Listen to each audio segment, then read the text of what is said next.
So, hi guys, welcome back. Natawa ko sa topic namin ni Kuya habang binabasa ko yung pinag-usapan namin. Hindi ko na ito iisa-isahin kasi magulo yung aming pag-uusap. But guys, yung aking naintindihan lang dito is super okay. Ano daw ang gagawin niya? Hindi ko alam kung saan ito humuhugot ng lakas si Kuya. Ang sabi niya kasi sa akin. Hindi ko na to iisa-isahin ng basa sa inyo kasi magulo yung aming conversation. As in magulo. So, ang naintindihan ko lang dito sa sinabi niya is, sa tuwing magdudo sila ng partner niya o ng misis niya, matapang naman daw, or as in, sobrang matigas si Manoy niya, sobrang matigas, but, pag naandun na, pag nasa bukana na, lumalambot, kumbaga, anong tawag, ano sa Tagalog yung, hindi lumalaban, pag naandun na siya sa bukana. Why? Ang sabi kasi ni Kuya dito, wait lang. Ang sabi niya is, ganado naman siya at alam naman niya na kasi sabi ko kasi na baka kasi yung misis niya meron ng kumbaga nagamit na kaya walang gana. Kumbaga nagamit na. Kasi sabi niya kasi pag pumapasok na, medyo tuyo na. And nawawalan ng gana si Manoy pag naandun na sa bukana kasi hindi masyadong makapasok kasi walang langis. Iniba ko lang guys, pero sabi niya talaga hindi daw basa. May ganun ba talagang natutuyo? Sabi niya, may ganun ba talagang natutuyo? Ano ba talagang ganun na natutuyo? Ano? Ito naman ang taas-taas nyo. Hindi ko alam ba't meron ganun talagang natutuyo. Baka kasi kulang sa romansa si ate. Baka kulang kayo sa foreplay. Di ba kasi ganun kasi yung mga lods, hindi naman agad-agad as in magbabasa, hindi naman yung tulad ng kung ano-ano na magbabasa agad, lalo na't meron ng edad or nagkakaedad na si ate, or ibig sabihin na hindi niya, wala talaga siyang gana. Alam naman natin guys, kung ang babae is ganado, kahit anong sabihin mo or kahit ano, mabilis magbasa si girl, si ate, or yung partner nyo, basta ganado mabilis yan. Pero kapag halimbawa stress and walang gana and hindi talaga okay yung timpla niya, kahit anong gawin mo dyan, as in hindi talaga siya magbabasa, promise. Magbabasa man siya, pero siyang katutak ilang oras, ilang ano munang gagawin mo for play or ano munang gagawin mo para lang magbasa siya or ganahan siya o yun, and para masatisfy siya or ikaw. Wala akong masasagot dito kuya sa ano mo kasi hindi ko pa naman na-experience yung ganyang bagay na to the point na matutuyuan ako siguro. Matutuyuan siguro if tapos ka na, tapos yung partner mo, si kuya, is hindi pa tapos o matagal na naabot talaga kayo na matutuyuan ka. Pero kung ganyan na hindi pa kayo nag-i-start, syempre basa. Bakit ba? Syempre basa. Pero yung sa case ni kuya, ang sabi niya, palaban naman daw si Manoy niya. But pag nandun na sa bukana, biglang lumalambot. Hindi ko makuha yung punto ni kuya kung bakit lumalambot ba, or baka meron siyang sakit, meron siyang pinagdadaanan, kasi ganun yun guys eh. Kapag halimbawa sobrang antigas, naglalaban siya mga loads, di ba?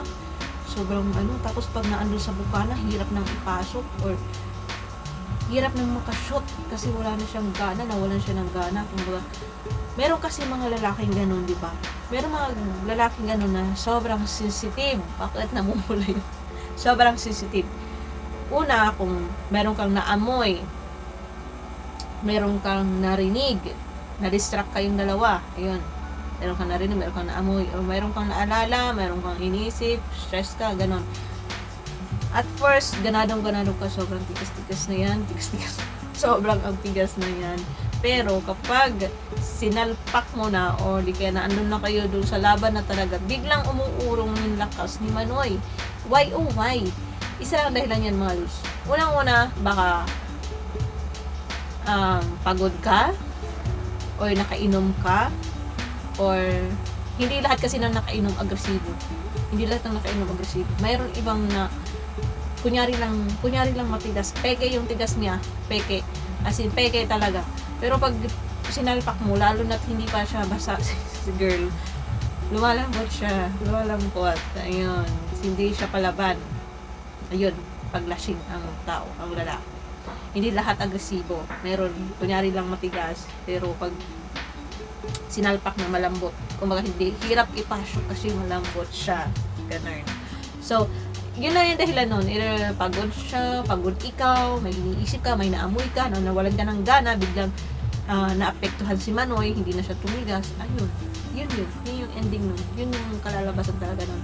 Lalambot at lalambot siya kahit nasabihin nung kanina, tigas-tigas niya kanina, ang sarap pasok, di ba? So, lumalambot talaga siya. Ganun yun. Pero lang kapag gumamit ka ng mga pampatigas talaga, like yung mga robust, na ganun, o diba? Pag uminom ka ng ganun sauce, wala talagang palya kahit ilang rounds pang kaya mo dun. Kahit ilang rounds pang gawin mo dun. Walang palya yun. So, masasawa ka dun. Bakit ko alam, diba? Siyempre, sa mga nag-message sa akin, and yun minsan yung mga natatopic namin, yung mga nakaka-experience na, yung mga gamit na ng mga ganong mga papatigas, mga ganong bagay, mga ganong supplement, mga papatigas, mga robas. Ayun. So, baka kasi kayo nagtataka, dami-daming alam ni May. Siyempre, based sa ating research at sa ating mga chismes. Yun lang yun, guys. Ano kayo mag-worry siguro? Mag-worry kayo kung wala na kayo nararamdaman.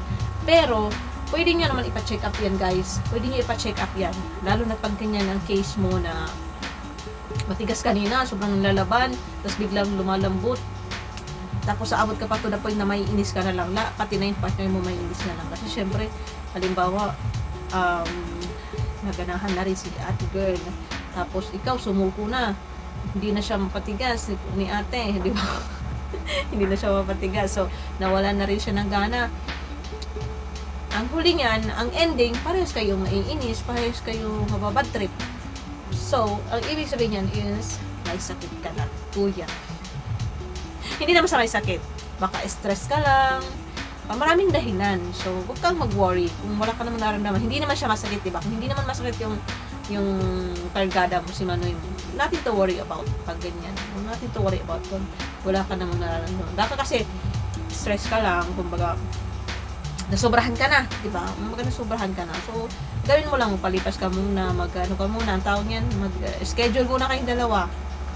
Huwag mo na yung walang plano, diba? Kumbaga, gawin natin to next day, ganyan, para mas exciting, mas mapapaghandaan yung bawat laban, gano'n, mapapaghandaan. Huwag kang worry, diba? Hindi ko alam kung anong gusto sabihin nito, anong ibig sabihin ni Kuya sa akin dito.